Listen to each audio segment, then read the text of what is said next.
평강과 평화의 하나님 아버지, 뜨거운 햇살과 시원한 바람이 함께하며 푸르름의 아름다운 계절을 선물로 주시니 참으로 감사합니다. 한 주간도 저희를 보호해 주셨다가 이 시간 하나님 전에 나와 감사로 예배드리게 하시고 찬양과 영광을 돌리게 하시니 감사합니다.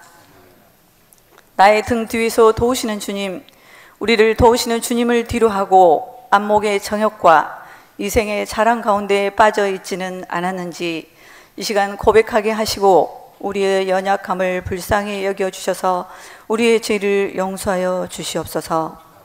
평화의 왕으로 오신 주님, 주님은 평화를 삶으로 보여주시고 그렇게 살라 명하셨지만 70여 년의 긴 세월 동안 우리 민족은 화해하지 못한 채 오히려 서로를 비난과 갈등의 파고는 높아지고 평화의 꿈은 점점 희미해져 가고 있습니다.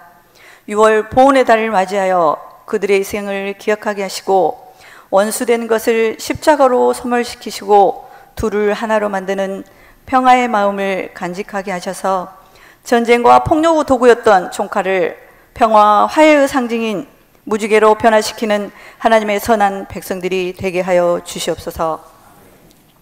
무진 공동체를 위해서 기도합니다.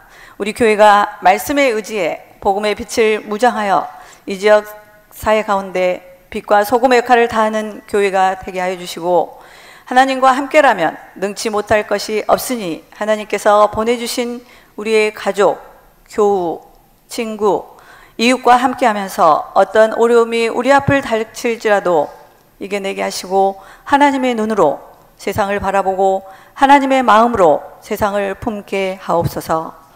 사랑 많으신 주님, 저희의 모난 마음을 둥글게 다듬어 부드러운 표정, 따뜻한 시선, 감싸주는 말이 우리의 삶 속에서 점점 늘어나게 하시고 기쁨으로 하나님을 찬양하며 살아가게 도와주시옵소서. 오늘 예배를 위해 헌신하신 모든 분들에게 하나님의 축복이 함께 하시길 기원드리며 예배에 참석하지 못한 성도님들께 함께 하셔서 어느 곳에 있던 이 자리를 사모하는 자가 되게 하여 주시기를 바랍니다. 오늘 말씀 전하시는 목사님께 성령 충만함을 주셔서 말씀을 듣는 저희에게는 가장 낮은 모습으로 아멘으로 화답하게 하시고 사슴이 시냇물을 찾기에 갈급함 같이 주의 말씀에 갈급하게 하시고 세상에서 승리하는 무진의 가족이 되게 하여 주시옵소서. 언제나 동일하신 사랑과 은혜로 우리의 삶을 인도하여 주님을 감사드리며 우리를 구원하신 예수님의 이름으로 기도드렸습니다. 사도행전 5장 25절부터 42절입니다. 신약성경 195쪽입니다.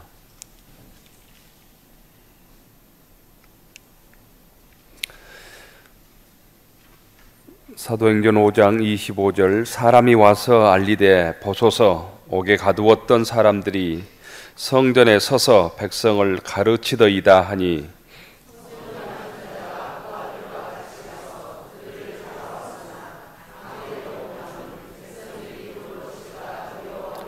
그들을 끌어다가 공회 앞에 세우니 대제사장이 물어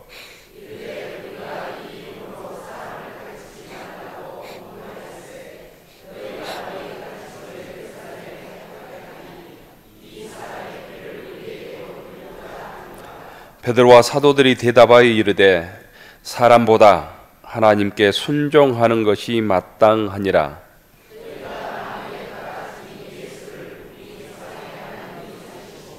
이스라엘에게 회개함과 죄사함을 주시려고 그를 오른손으로 높이사 임금과 구주로 삼으셨느니라.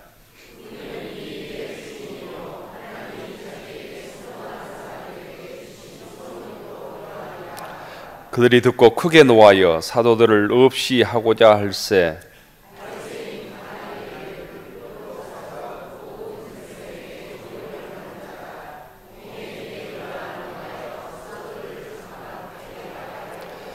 말하되 이스라엘 사람들아 너희가 이 사람들에게 대하여 어떻게 하려는지 조심하라.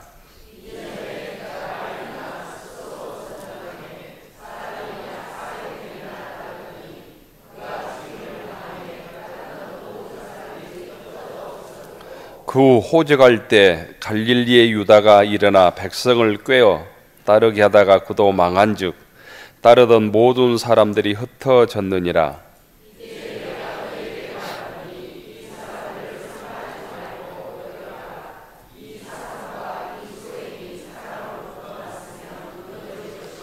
만일 하나님으로부터 났으면 너희가 그들을 무너뜨릴 수 없겠고 도리어 하나님을 대적하는 자가 될까 하노라 하니,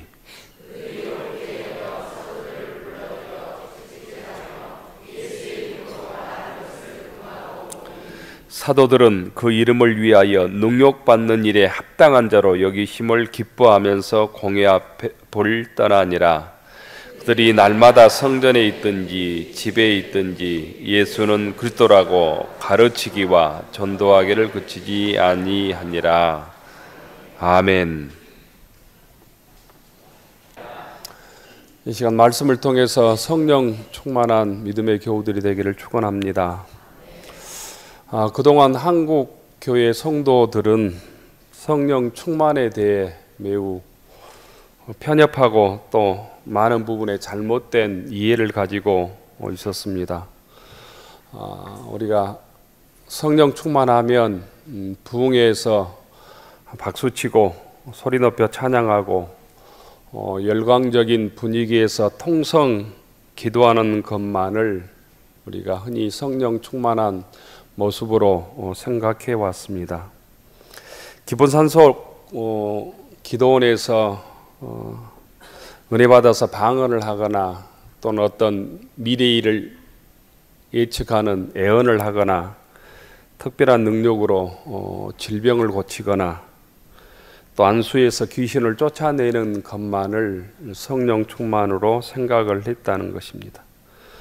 이런 신기한 표적, 기적이 성령 충만의 전부인 것처럼 우리 한국교회 교인들은 오해했습니다. 이런 모습들이 잘못 나타나서 광신적인 모습이 성령 충만한 모습으로도 착각했습니다. 그래서 보통 교회에 나가는 성도들은 저런 모습이 성령 충만의 모습이라면 나는 성령 충만한 사람이 되고 싶지 않네, 이런 생각까지 들 정도였습니다. 어떤 신학자는 한국교회 이런 성령 충만한 모습이 왜곡된 것을 이렇게 표현했습니다. 오랫동안 한국교회는 광신적인 성령 운동에 의한 성령 중독증에 걸렸다.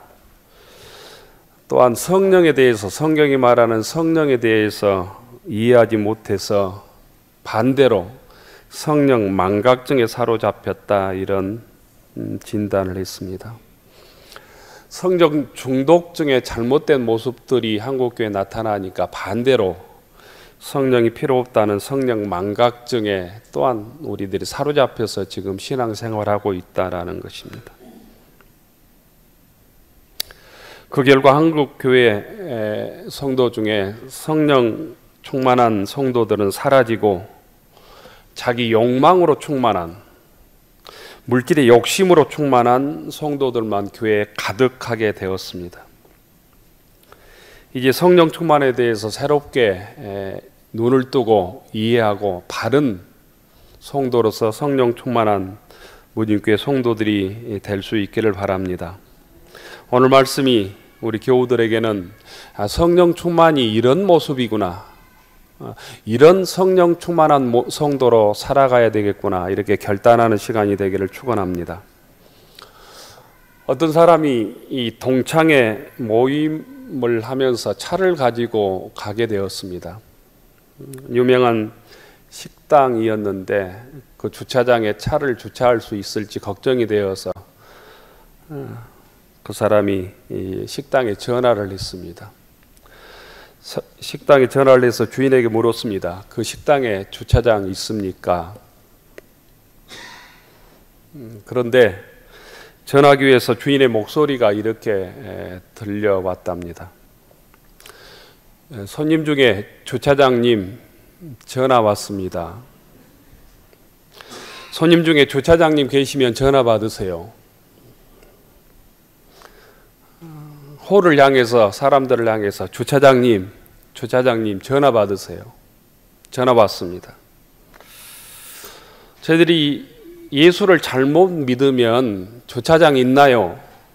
이렇게 손님이 물었는데 다른 손님을 향해서 주차장님 전화 받으세요. 이런 모습으로 예수 믿게 된다는 거예요. 성령 충만함과 그렇지 않는 모습을 어떤 목사님은 이렇게 얘기하는 것을 보았습니다.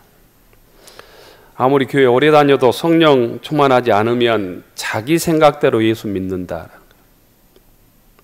자기 생각대로, 자기 마음대로 예수 믿는 사람은 어떤 귀한 일을 하고 큰 공적을 쌓고 많은 헌금을 하고 교회를 지어도 결코 성령 충만한 사람이 아니다. 자기 좋을 대로 자기 기분대로 교회에 나왔다 안 나왔다, 시간 있으면 교회에 나오고 바쁘면 안 나오고, 이런 신앙생활은, 자기 중심의 신앙생활은 꼭 성령 충만이 아니라 자기 욕망으로 충만하는 것이다. 한국교회는 성령 충만한 사람보다는 자기 욕망, 자기 욕심으로 충만한 사람이 교회에 가득하기 때문에 문제인 것이죠. 교회에서 헬기 낼 것 다 내고 불평하고 그러면서 믿음이 또한 좋다고 스스로 착각합니다. 이것은 성령 충만이 아니라 자기 충만의 모습입니다. 자기 충만의 모습은 정치적으로는 자기 확정 편향으로 나타납니다. 자기 확정 편향. 그래서 자기의 생각이 옳다고 생각을 하는 것이죠. 상대방의 얘기를 귀담아 듣지 않게 되는 것이죠. 나도 모르는 사이에 내가 그런 사람이 아닌지, 내가 내 욕심으로 충만한 사람이 아닌지, 내 욕망으로 충만한 사람이 아닌지, 내가 어떤 기독교 교리에 사로잡혀서 확정 편향의 삶을 살고 있지는 않는지 돌아보아야 합니다. 끊임없이 예배를 드린다고 하는 것은 하나님 앞에 내 생각을 내려놓는 일입니다. 주님의 생각을 채우는 일입니다. 성령은 진리의 영이라고 우리에게 말씀했습니다. 진리의 영. 그 진리는 하나님의 말씀입니다. 그 말씀의 주체는 예수 그리스도이십니다. 세상에 어떤 누구도, 어떤 성자도 곧 자기가 중심에 설 수 없다는 것입니다. 지난주일의 성령 충만은 하나님의 말을 하는 사람이다, 이렇게 말씀을 드렸습니다. 내가 하고 싶은 말을 하는 사람이 아니라 성령 충만한 사람은 하나님의 뜻을 말하는 것이 성령 충만이라고 말씀을 드렸습니다. 박해를 받아도, 핍박을 받아도, 감옥에 갇혀도, 매를 맞아도 주님께서 하라는 말을 증언하는 사람, 어떤 위협이 있어도 재판정에서 곧 본대로 증언하는 사람이 곧 신앙적으로는 성령 충만한 사람이다. 교우 여러분, 성령 충만한 교우들이 되기를 축원합니다. 둘째, 성령 충만은 곧 사람들과 소통하는 능력이 성령 충만이다, 이렇게 말씀을 드렸습니다. 사람들과 잘 소통하는 사람이 성령 충만한 성도라는 거예요. 그런데 잘 소통하기 위해서는 하나님의 말씀을 바로 들어야 합니다. 주차장 있나요? 이렇게 물었을 때 주차장님 전화 받으세요, 이래서는 안 된다는 거예요. 소통하기 위해서는 상대방의 말을 귀담아 들어야 합니다. 아무리 신앙생활 오래 했어도, 교회 오래 다녔어도, 철야 금식하도 교우들끼리 소통하지 못한다면, 마음을 주고받는 깊은 신앙적 대화를 할 수 없다면 나는 성령 충만하지 못한 성도라고 생각해야 합니다. 상대방의 얘기를 진심으로 듣지 않고 자기 말만 하고 자기가 말하는 것이 옳다고만 주장하는 사람도 성령 충만하지 못한 사람입니다. 하나님의 말씀을 듣고 교우들의 소리에 귀를 기울이고 소통함으로 성령 충만한 무진교회 교우들이 되기를 바랍니다. 지난주에 이어서 오늘도 성령 충만이란 무엇인가에 대해서 함께 말씀을 나누고자 합니다. 오늘 말씀을 통해서 저희들이 신앙생활하면서 모든 교우들이 성령 충만한 신앙생활과 교우들 되기를 원합니다. 첫째로 오늘 말씀을 통해서 우리가 배울 수 있는 성령 충만의 모습은 첫째로는 곧 함께 나누는 능력입니다. 나누는 능력. 우리가 사도행전 5장을 읽었는데 4장에 보면 성령 충만한 초대 교우들의 모습을 볼 수 있습니다. 4장 32절에 보면 이렇게 되어 있습니다. 한번 같이 읽어 봐도 좋을 것 같습니다. 4장 32절 성경 있는 교우들은 함께 봉독해 봅시다. 32절 시작. 믿는 무리가 한 마음과 한 뜻이 되어 모든 물건을 서로 통용하고 자기 물건을 조금이라도 자기 것이라 하는 이가 하나도 없더라. 35절에 보면 사도들의 발 앞에 자기가 판 물건을 두매 그들이 각 사람의 필요에 따라 나누어 줌이라 이렇게 했습니다. 교회 역사에서, 교회의 역사가 2000년 되는데 2000년 역사에서 가장 아름다운 교회의 모습을 오늘 32절, 33절, 34절, 35절로 봅니다. 저도 이렇게 가장 이상적인 모습, 우리가 회복해야 될 교회의 가장 아름다운 모습을 사도행전 4장에서 찾습니다. 성령 충만한 초대교회의 모습은 한 마음과 한 뜻이 되어서 함께 물건을 나누었다는 거예요. 먹을 것을 나누었다는 거예요. 시간을 나누었다는 것입니다. 물건을 나누고 음식을 나누고 재물을 나누었다는 거예요. 사랑을 나누고 말씀을 나누고 곧 함께 기도함으로 기도를 나누었다는 거예요. 주님께서 나에게 주신 것을 나눌 때 우리는 성령 충만한 성도가 되는 것입니다. 하나님께서 나에게 주신 물질, 시간, 재능, 능력, 사랑을 나눌 때 우진교회 교우들은 성령 충만한 교우들이 되는 것입니다. 주님께서 여러분에게 이웃들과 교우들과 나누라고 주신 것들이 어떤 것이 있는지 점검해야 합니다. 어떤 교우는 내가 받은 은혜를 나누기를 주님께서 원하실 것입니다. 어떤 교우들에게는 하나님께서 나에게 주신 물질을 나누라고 말씀하실 수도 있습니다. 어떤 교우들은 봉사를 통해서 주님께서 나누는 건강을 나누라고 말할 수도 있겠습니다. 어떤 교우들에게는 음식을, 어떤 교우들에게는 외롭고 힘들어하는 교우들에게 말벗이 되고 시간을 내어서 교회를 청소하고 단장하는 것을 주님을 위해서 나누라고 주님께서 말할 수도 있습니다. 내가 교우들과 또한 주님과 나누어야 될 것이 어떤 것들이 있는지, 하나님께 주신 내 은사를, 내 능력을 점검하고 그것을 나눔으로 성령 충만한 믿음의 교우들이 되기를 축원합니다. 두 번째로 성령 충만함은 하나님 앞에서 진실합니다. 진실의 능력이 성령 충만의 척도입니다. 거짓으로 가득 찬 이 세상, 허위의식으로 가득 찬 세상을 우리가 매일매일 살아갑니다. 광고, 전단지 여러분들이 얼마나 믿습니까? 그런 거짓 전단과 곧 광고 속에서 우리가 살아가죠. 사도행전 5장 우리가 읽지 않았지만 1절부터 11절에 보면 하나님 앞에 진실하지 못함으로, 하나님 앞에 하나님을 속임으로 소위 즉사하는 두 사람이 나옵니다. 아나니아와 삽비라라는 사람입니다. 이 비극적인 이야기 속에서 사도를 속인 아나니아와 삽비라에게, 베드로에게 했던 말이 있습니다. 너희들은 성령을 속였다. 이렇게 진단합니다.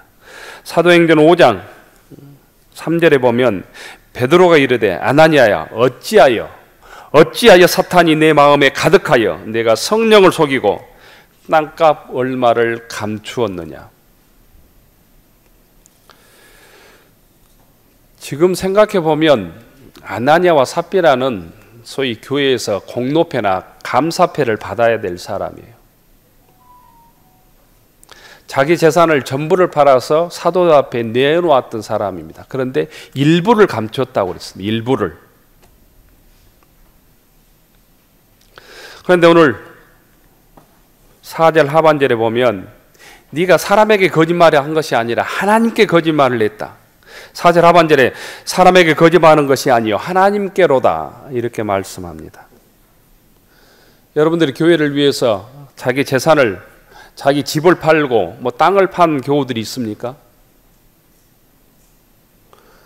아나니아와 삽비라는 자기 땅을 팔았지만 하나님 앞에 정직하지 못함으로 성령을 속이는 사람이 되고 하나님을 속이는 사람이 되어서 그 즉시 즉사하고 맙니다. 삽비를 향해서 왜 주의 영을 시험하느냐? 이 9절에 보면 베드로가 이르되 너희가 어찌하여 함께 꾀하여 주의 영을 시험하려 하느냐? 이렇게 책망하고 있습니다. 성령 충만은 어떤 능력과 기적을 드러내는 사람이 아니라 하나님 앞에서 정직한 사람이라는 거예요. 정직을 회복할 때 우리는 성령 충만한 성도가 될 수 있다는 거예요. 여러분과 함께 하시는 보이사 성령을 속이지 않기를 바랍니다. 성령의 목소리에 귀를 기울이고 성령의 물음에 진실하게 대답해야 합니다. 성령을 속이고 내 물질 욕심에, 돈 욕심에 넘어지는 성도가 되어서는 절대로 성령 충만할 수 없다는 거예요. 하나님께 곧 정직하지 못함으로 거짓말함으로 곧 하나님 앞에 책망을 받는 교우들이 됐기를 원합니다. 자기 욕심을 위하여 주의 영을 시험하는 교우들이 없어야 된다는 거예요. 그런 부분에서 우리가 결단하면 예수 믿는 우리들은 성령 충만할 수 있습니다. 하나님 앞에 부끄럽지만 내 죄악을 내어놓고 나의 가식을 내려놓고 하나님 앞에 정직하는 훈련을 우리가 훈련해야 합니다. 한국교회는 이런 부분에서 대부분 실패했습니다. 세상 앞에 정직하지 못했다는 거예요. 하나님 앞에도 정직하지 못했다는 거예요. 여러분들이 진실로 하나님 앞에, 말씀 앞에 정직을 회복해야 한국교회는, 우리 교회의 공동체는 곧 성령 충만한 교회 공동체가 될 수 있는 것입니다. 셋째, 성령 충만하면 하나님께 순종하게 되어 있습니다. 제자들이 성령 충만하여 부활하신 예수님을 전했을 때 즉시 결과는 복음이 전해진 것보다는 복음이 전해진 것과 함께 세상으로부터 핍박이 왔습니다. 박해가 몰려왔습니다. 정치 권력자들과 종교 권력자들, 대제사장들, 사두개인들이 제자들을 즉시 잡아다가 감옥에 가둡니다. 하지만 오늘 19절에 보면 천사가, 소위 주의 사자가 옥문을 열어주죠. 제자들은 옥문을 열고 집으로 돌아간 것이 아니라 또한 곧바로 부활하신 예수님을 전도하기 시작했습니다. 복음을 전하기 시작했다는 것입니다. 다시 그들을 잡아서 대제사장이 재판정에서 공회에서 신문합니다. 예수님의 이름으로 사람들에게 전도하지 말라고 하지 않았느냐? 다시는 부활하신 예수님을 전하지 말라고 우리가 명령하지 않았느냐? 이렇게 책망합니다. 이때 베드로와 사도들이 대답했던 말씀이 오늘 29절입니다. 29절 마지막에 보면 이렇게 되어 있습니다. 베드로와 사도들이 대답하여 이르되 사람보다 하나님께 순종하는 것이 마땅하니라. 사람보다 하나님께 순종하는 것이 마땅하니라. 함께 따라서 합니다. 사람보다 하나님께 순종하는 것이 마땅하니라. 성령 충만하면 세상의 소리에 귀를 기울이고 세상의 권력자들이 그 권력에 아부하고 무서워하는 것이 아니라 하나님 말씀을 순종한다는 거예요. 성령 충만하면 부활의 정리로 신실한 그리스도인으로 살게 된다는 거예요. 주님의 말씀에 순종하는 사람이 성령 충만한 사람이에요. 많은 업적을 내고 큰 소리를 치고 세상 권력을 가진 자가 성령 충만한 사람이 아니라 주님의 말씀에 순종할 수 있을 때, 복음을 증거할 수 있을 때, 주님의 말씀을 내 입술을 통해서 증언할 때 성령 충만한 성도가 됩니다. 성령 충만은 이상한 행동을 하는 게 아니에요. 이상한 소리를 내고 자기들만 거룩하다고 다른 사람들을 혐오하고 차별하는 것이 아닙니다. 한국교회는 신앙의 이름으로, 말씀의 이름으로 소수자들을 차별하고 이방인들을 혐오하고 자기 성만을 쌓아서 자기 욕심을 챙기기에 바쁩니다. 하지만 성령 충만은 하나님 말씀에 겸손히 순종하는 것입니다. 성령 충만한 사람은 고난 속에서도 하나님 말씀에 순종할 때 우리는 성령 충만한 성도가 되는 것입니다. 내가 주님의 말씀을 어떤 부분에서 순종해야 될지, 또 어떤 말씀을 복음을 위해서 내가 증언해야 될지 결단하는 교우들이 되기를 축원합니다. 32절에 보면 우리는 이 일의 증인이다. 하나님이 자기의 순종하는 사람들에게 주신 성령도 그러하다. 이렇게 말씀했습니다. 네 번째로 성령 충만은 고난을 믿음으로 받아들이는 것입니다. 고난을 불평하는 것이 아니라 믿음으로 살다가 다가오는 고난을 기뻐하면서 감사하는 능력이 성령 충만입니다. 제자들이 성령 충만했지만 핍박이 사라지지 않았습니다. 고난이 없어지지 않았습니다. 제자들은 성령으로 충만했지만 자신들을 박해하는 사람들이 사라지지 않았다는 거예요. 오늘 40절에 보면 권력자들이 제자들을 죽이기를 두려워했습니다. 이 바리새인에게 최고의 존경을 받는 가마리엘이라고 하는 사람의 얘기를 듣고 제자들의 모습이 진짜로 하나님의 뜻인지 우리가 알 수 없지 않느냐, 결과를 보면 알 수 있지 않느냐, 그래서 지금 그냥 그대로 두어라, 이 말을 듣고 그 권력자들이 제자들을 채찍질해서 그냥 내어 보내줍니다. 채찍질이란 회당에서 태형 형벌을 뜻하는 것입니다. 매를 때려서 그 벌을 곧 주는 것입니다. 최고로 곧 태형을 40대까지는 때릴 수 없었습니다. 40대에서 한 대 감한 데까지는 때릴 수 있었습니다. 39대까지 채찍질할 수 있었다는 것입니다. 왜 40까지 때릴 수 없었냐면 40을 때리면 죽기 때문이었습니다. 죽기 직전까지 매를 때려서 그 죄인을 형벌을 가하는 게 태형 형벌입니다. 그런데 놀라운 것은 그 매를 맞고도 몇 대를 맞았다고 성경 기록하고 있지 않습니다. 사도 바울은 스스로 내가 40에서 하나 감한 매를 3번이나 맞았다 이렇게 증언하고 있는데, 이들이 몇 대를 맞았는지 기록하고 있지 않지만 성령 충만한 이 제자들은 매를 맞고도 기뻐했다고 성경은 기록합니다. 매를 맞고도 하나님께 감사했다는 거예요. 감옥에 갇히지 않는 것, 내가 죽임을 당하지 않는 것 감사했다는 것입니다. 이것이 성령 충만입니다. 이런 모습이 성령 충만한 사도들, 제자들의 모습입니다. 41절을 보십시오.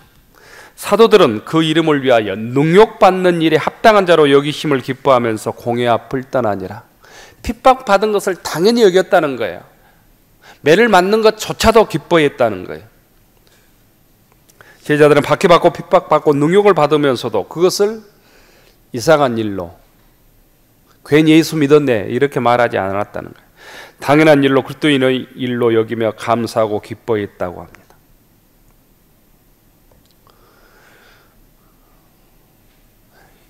이런 제자들의 모습을 보면 우리 삶 속에서 기뻐하지 않을 일, 감사하지 않을 일이 없습니다. 우리 예수님 때문에 여러분들이 어떤 손해를 보았습니까? 어떤 매를 맞았습니까? 여러분들이 신앙생활하다가 복음을 전하다가 감옥에 갇힌 적이 있습니까? 매를 맞은 적이 있습니까? 논밭을 판 적이 있습니까? 우리에게는 다음 주일을 맥주 감사 주일로 지킵니다. 상반기를 돌아보며, 2023년 상반기를 돌아보며 여러분은 하나님께서 우리에게 허락해 주신 지극한 감사를 발견하지 못한다면 우리는 성령 충만하지 못한 성도입니다. 성령 충만할 수 없는 성도입니다. 하나님께서 약함 중에도 지극한 하나님의 은혜, 감사의 조건들을 발견할 때 우리는 성령 충만한 성도가 될 것입니다. 여러분은 상반기를 돌아볼 때 어떤 감사의 내용들이 있습니까? 바라기는 복음을 전하다가 능욕을 받고 핍박을 받으면서도 낙심하거나 불평하지 않고 도리어 기뻐하며 감사했던 제자들의 신앙을 본받는 교우들이 되기를 축원합니다. 성령 충만한 모습이 그리하여 우리 믿음의 교우들 속에서도 충만할 수 있기를 축원합니다. 마지막으로는 성령 충만하면 가르치고 전도하게 되어 있습니다. 마지막 42절에 보면 그들이 날마다 성전에 있든지 집에 있든지 예수는 그리스도라 가르치기와 전도하기를 그치지 아니했다, 이렇게 성경은 증언합니다. 제자들은 핍박 속에서도 가만히 있지 않았다는 거예요. 하나님의 말씀을 증언했다는 거예요. 예수가 그리스도다, 예수가 구세주다, 예수가 나의 구원자다, 우리들의 구세주다라고 선포했다는 것입니다.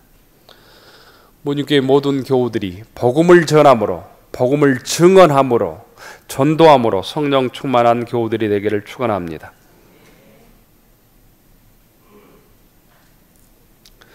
교우 여러분, 여러분은 예수님을 구주로 믿고 나의 구원자라고 고백하시죠? 고린도전서 12장에 보면 예수를 구주로 믿고 고백하는 모든 사람은 성령 받은 자라고 기록하고 있습니다. 성령으로 아니하고는 누구든지 예수를 주시라 할 수 없느니라.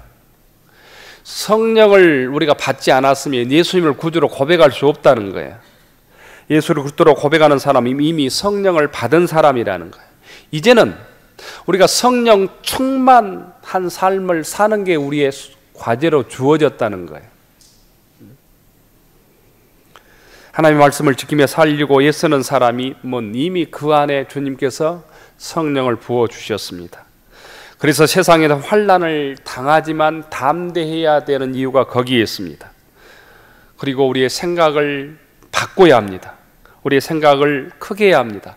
나는 작지만 성령께서 우리의 생각을 바꿔주셔야 된다는 거예요. 주님의 마음을 나의 생각으로 바꿔야 합니다. 그럴 때만이 우리는 땅끝까지 복음을 전하는 자가 됩니다. 예수님께서 제자들에게 성령을 부어주시고 땅끝까지 이르러 내 증인이 되라고 말씀하십니다. 곧 성령의 능력을 너희들에게 주셨기 때문에 복음을 땅끝까지 전하라는 거예요.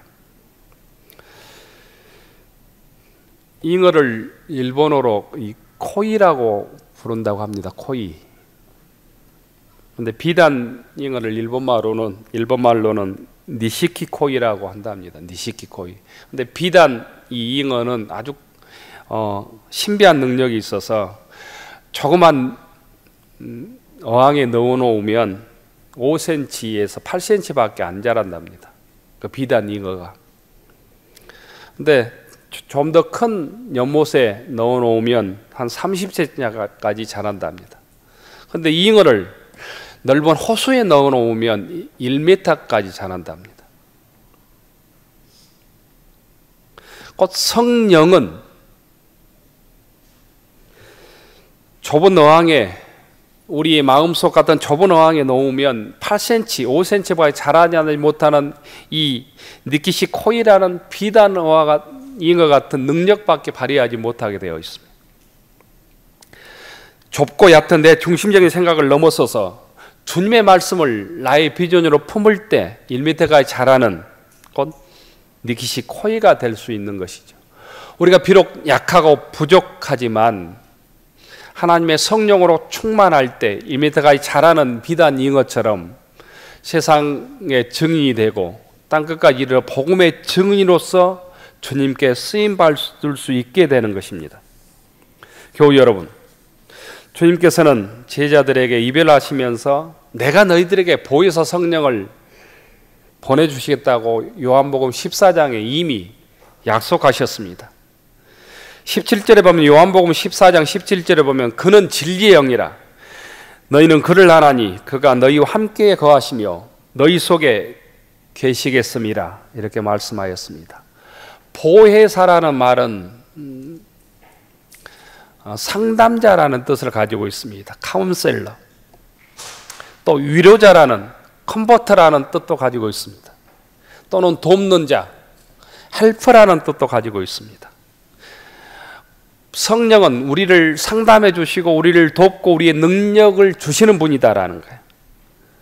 예수님께서는 내가 너희를 고와 같이 버려두지 아니하고 너희에게로 오리라 약속하셨습니다. 그리고 최고의 상담자, 최고의 위로자, 최고로 우리를 돕는 성령을 보내주셨습니다. 그게 바로 보혜사 성령입니다. 그 성령께서 오늘 이 시간 저희들과 함께하고 계심을 믿을 수 있기를 바랍니다.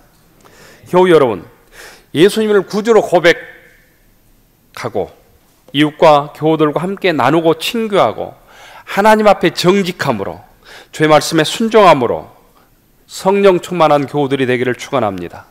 또한 어려움과 고난 속에서도 기뻐하며 감사함으로 성령 충만한 교우들로 살아갈 수 있기를 축원합니다. 또한 예수를 그리스도라 가르치며 전도하며 교회를 위해 헌신하고 봉사함으로 성령 충만한 교우들이 되기를 축원합니다.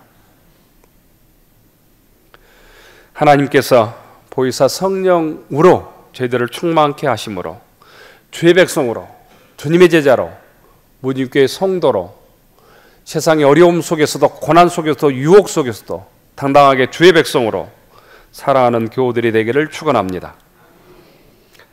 기도하겠습니다.